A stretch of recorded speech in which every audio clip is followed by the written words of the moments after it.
ಸಕಲೇಶಪುರ ತಾಲೂಕಿನ ಮೂರ್ಖನಗುಡ್ಡ ಪ್ರದೇಶವನ್ನು ಶತಮಾನದ ಹಿಂದೆ ಕೈಬಿಡಲಾದ ಅರಣ್ಯ ಅಧಿಸೂಚನೆಯನ್ನು ಇದೀಗ 2025ರಲ್ಲಿ ಪುನಃ ಜಾರಿಗೊಳಿಸಲು ಅರಣ್ಯ ಇಲಾಖೆ ಮುಂದಾಗಿರುವುದನ್ನು ಖಂಡಿಸಿ ಅಚ್ಚನಹಳ್ಳಿ, ಅಗನಿ, ಕಾಡುಮನೆ ಸೇರಿದಂತೆ ಸುತ್ತಮುತ್ತಲಿನ 8 ಗ್ರಾಮಗಳ ಸುಮಾರು 300ಕ್ಕೂ ಹೆಚ್ಚು ಗ್ರಾಮಸ್ಥರು ಮಾಜಿ ಶಾಸಕರಾದ ಎಚ್.ಎಂ. ವಿಶ್ವನಾಥ್ ಮತ್ತು ಎಚ್.ಕೆ. ಕುಮಾರಸ್ವಾಮಿ ನೇತೃತ್ವದಲ್ಲಿ ಕಾನೂನು ಹೋರಾಟಕ್ಕೆ ಇಳಿದು ಜಿಲ್ಲಾಧಿಕಾರಿ ಕೆ.ಎಸ್. ಲತಾಕುಮಾರಿ ಅವರಿಗೆ ಮನವಿ ಸಲ್ಲಿಸಿದರು.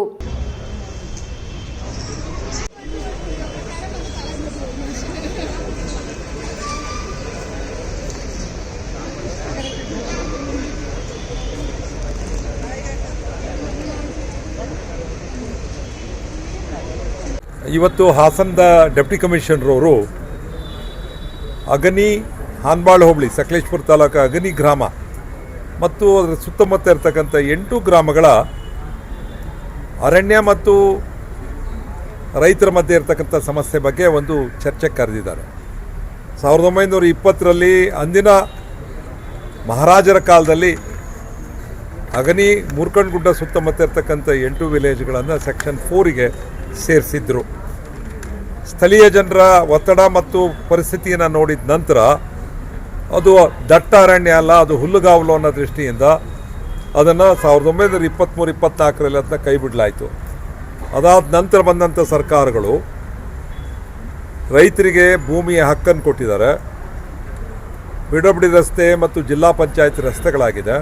ಶಾಲೆ, ಕಾಲೇಜುಗಳು, ಅಂಗನವಾಡಿ, ಸರ್ಕಾರದ ವಿವಿಧ ಬೇರೆ ಬೇರೆ ಉದ್ದೇಶಕ್ಕೆ ಅಲ್ಲಿ ಜಾಗಗಳನ್ನು ಮಂಜೂರಾತಿ ಮಾಡಿದ್ದಾರೆ, ಸ್ಮಶಾನ ಮಾಡಿದ್ದಾರೆ. ನಿಮಗೆ ಗೊತ್ತಿದೆ, ಸೆಕ್ಷನ್ 94C ಇತ್ತೀಚೆಗೆ 100 ಜನರಿಗೆ ನಿವೇಶನಗಳನ್ನ, ಮನೆಗಳನ್ನು ಮಂಜೂರು ಮಾಡಿಕೊಟ್ಟಿದ್ದಾರೆ. ಮಂಜೂರಾತಿಯಾಗಿದೆ, ಭೂ ಪರಿವರ್ತನೆ ಆಗಿದೆ. ಸಣ್ಣ ಪುಟ್ಟ ಚೆಕ್ ಡ್ಯಾಮ್ಗಳಿಗೆ ಸರ್ಕಾರನೇ ದುಡ್ಡು ಕೊಟ್ಟು ಕಟ್ಟಿಸಿದ್ದಾರೆ. ಕಡಿತಲೆ ಮಾಡೋದಕ್ಕೆ, ಮರ ಕಡಿತಲೆ ಮಾಡೋದಕ್ಕೆ ಅರಣ್ಯ ಇಲಾಖೆಯವರು ಪರ್ಮಿಷನ್ ಕೊಟ್ಟಿದ್ದಾರೆ, ರೆವಿನ್ಯೂ ಅವರು ಕೊಟ್ಟಿದ್ದಾರೆ, ನೀವು ಹಕ್ಕುದಾರರು ಅಂತ ಹೇಳಿದ್ದಾರೆ. ಹೀಗೆ ಆ ಇಡೀ ಜನರ ಬದುಕಿಗೆ ಬೇಕಾದಂಥ ಎಲ್ಲ ವ್ಯವಸ್ಥೆಗಳನ್ನು ಮಾಡಿ ಈಗ ಜನರು ಸಂಖ್ಯೆ 3 ಪಟ್ಟಾಗಿದೆ. ಸುಮಾರು 400ಕ್ಕೂ ಹೆಚ್ಚು ಕುಟುಂಬಗಳು ಆ 8 ವಿಲೇಜ್ನಲ್ಲಿ ಏನು ವಾಸ ಇದ್ದಾರೆ ಆ ಜಾಗನ ಈಗ ಸೆಕ್ಷನ್ 4ಇಂದ ಯಾರಿಗೂ ಗೊತ್ತಾಗದೇ ಇದ್ದಂಗೆ ಸೆಕ್ಷನ್ 17 ತನಕ ಎಲ್ಲ ಕ್ರಮಗಳನ್ನು ವಹಿಸಿ ಟೇಬಲ್ ಮೇಲೆ ವಹಿಸ್ಬಿಟ್ಟು ಇವತ್ತು DC ಆಫೀಸಿಗೆ ಕಳಿಸಿದ್ದಾರೆ. ಈ ದಿನ ರೈತರು ಇಲ್ಲಿ ಬಂದಿರತಕ್ಕಂಥ ಎಲ್ಲರೂ ಸಮಸ್ಯೆ ಏನಂದರೆ, ಎಲ್ಲಿಗೆ ಹೋಗಬೇಕು? ಈ 400 ಕುಟುಂಬ ಎಲ್ಲಿಗೆ ಹೋಗಬೇಕು? ಜೀವನ ಹೇಗೆ ಕಟ್ಕೋಬೇಕು? ಅವರು ಬದುಕಿರ್ತಕ್ಕಂಥ ಜಾಗ, ಅವರು ಕೃಷಿ ಮಾಡಿರೋದು, ಬೇರೆ ಬೇರೆ ಉದ್ದೇಶಕ್ಕೋಸ್ಕರ ಅಭಿವೃದ್ಧಿಪಡಿಸಿ ಕೋಟ್ಯಾಂತರ ರೂಪಾಯಿ ಬಂಡವಾಳ ಹಾಕಿರೋಂಥ ಜಾಗನ ಬಿಟ್ಟು ಎಲ್ಲಿಗೆ ಹೋಗ್ತಾರೆ? ಈ ವಿಚಾರವಾಗಿ ಡೆಪ್ಟಿ ಕಮಿಷನರ್ ಜೊತೆ ಕಳೆದ 6 ತಿಂಗಳ ಹಿಂದೆ ಮಾತಾಡಿದ್ವಿ. ಈಗ ಅವರು ತಹಸೀಲ್ದಾರರಿಗೊಂದು ವರದಿ ತರೋದಕ್ಕೆ ಕೇಳಿದ್ದಾರೆ. DC ಅವ್ರ ಮುಖಾಂತರ ನಾವು ಸರ್ಕಾರಕ್ಕೆ ಹೇಳ್ತಾ ಇದ್ದೀವಿ, ನೀವು ಇದನ್ನು ಕೈ ಬಿಡ್ರಿ. ಸರ್ಕಾರಿ ಜಮೀನು ಇದೆಯಲ್ಲ ಅದನ್ನು ನೀವು ತೊಗೊಳ್ರಿ. ಸೆಕ್ಷನ್ 4 ಏನು ಅಭಯಾರಣ್ಯ, ನೀವು ಏನು ಅರಣ್ಯ ಮಾಡ್ತೀರಾ ಮಾಡ್ಕೊಳ್ರಿ. ಆದರೆ ನಾವು ಬದುಕ್ತಿರ್ತಕ್ಕಂಥ ಜಾಗವನ್ನು ಕೈ ಬಿಡ್ರಿ. ನೀವು ಅದನ್ನು ಅರಣ್ಯ ಇಲಾಖೆ ಮತ್ತು ರೆವಿನ್ಯೂ ಇಲಾಖೆ ಜಂಟಿ ಸರ್ವೆ ಮಾಡಿ ರೆವಿನ್ಯೂ ಇರ್ತಕ್ಕಂಥ ಜಾಗನ ಬಿಟ್ಟು ನೀವು ಅರಣ್ಯ ಇರೋದನ್ನ ಮಾಡಿಕೊಂಡ್ರೆ ಮಾಡೋದಕ್ಕೆ ನಮ್ಮದೇನು ಅಭ್ಯಂತರ ಇಲ್ಲ.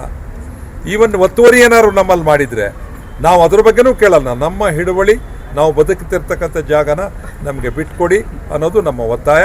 ಆ ಕಾರಣಕ್ಕೋಸ್ಕರ ಇವತ್ತು ಡೆಪ್ಟಿ ಕಮಿಷನರ್ ಜೊತೆ ನಾನು, ಕುಮಾರಸ್ವಾಮಿಯವರು, ಬೆಳಗಾರ ಸಂಘದವರು, ಎಲ್ಲ ಸಂಘಟನೆಯರು ಕೂಡ ಇಲ್ಲಿ ಬಂದಿದ್ದೀವಿ. ಇದಾದ ನಂತರ ಮುಖ್ಯಮಂತ್ರಿಯನ್ನ ಭೇಟಿ ಮಾಡ್ತಾ ಇದ್ದೀವಿ. ಅರಣ್ಯ ಮಂತ್ರಿ, ಮುಖ್ಯಮಂತ್ರಿ ಮತ್ತು ರೆವಿನ್ಯೂ ಮಿನಿಸ್ಟರ್ ಕೂಡ ಇನ್ನು ಸದ್ಯದಲ್ಲೇ ಹೌಸ್ ಮುಗಿದ ತಕ್ಷಣ ಬೆಂಗಳೂರಿನಲ್ಲಿ ಭೇಟಿ ಮಾಡಿ ಅವ್ರಿಗೂ ಕೂಡ ಇದರ ಮನವರಿಕೆ ಮಾಡಬೇಕು ಅಂತ ಆಲೋಚನೆ ಮಾಡಿದ್ದೀವಿ.